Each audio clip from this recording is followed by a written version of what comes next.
விஜய் தொலைக்காட்சி super singer senior season 11ல் ஒரு contestant தான் தவசிலி அவர்கள்.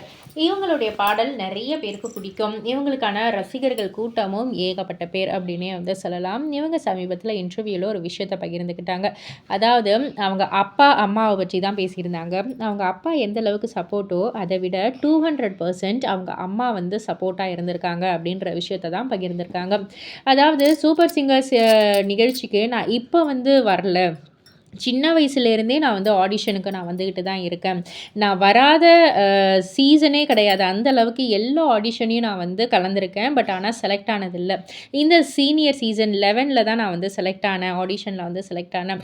ஒவ்வொரு தடவையுமே எங்கள் அம்மா தான் எனக்காக நாள் நைட்டே போய் நிற்பாங்க அந்த க்யூவில். ஒரு 5 நிமிஷம் நம்ம லேட்டாக போயிட்டாலும் 5000 பேர் நின்றுடுவாங்க. அந்த அளவுக்கு ஒரு பெரிய க்யூவே இருக்கும்.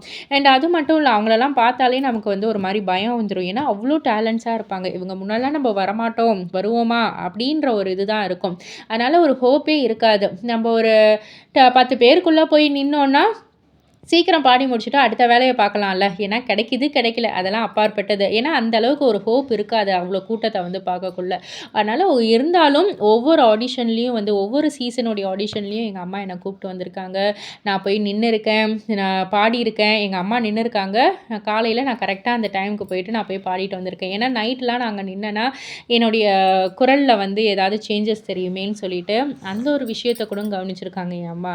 அண்ட் கடைசியாக இந்த சீசன் 11 செலக்ட் ஆகி பாடி இந்த ஒரு பொசிஷனில் நான் உட்காந்துருக்கேன் அப்படின்னா எங்கள் அம்மா முழு காரணம் அப்படின்ற மாதிரி சொல்லியிருக்காங்க. இதை பற்றி நீங்கள் என்ன நினைக்கிறீங்க? உங்களுடைய கருத்து என்ன அப்படின்றத கீழே உள்ள கமெண்ட் பாக்ஸில் குறிப்பிட்டு சொல்லுங்கள். மறக்காமல் சேனலை சப்ஸ்கிரைப் பண்ணி பக்கத்தில் உள்ள பெல் ஐக்கானை கிளிக் பண்ணிவிடுங்க.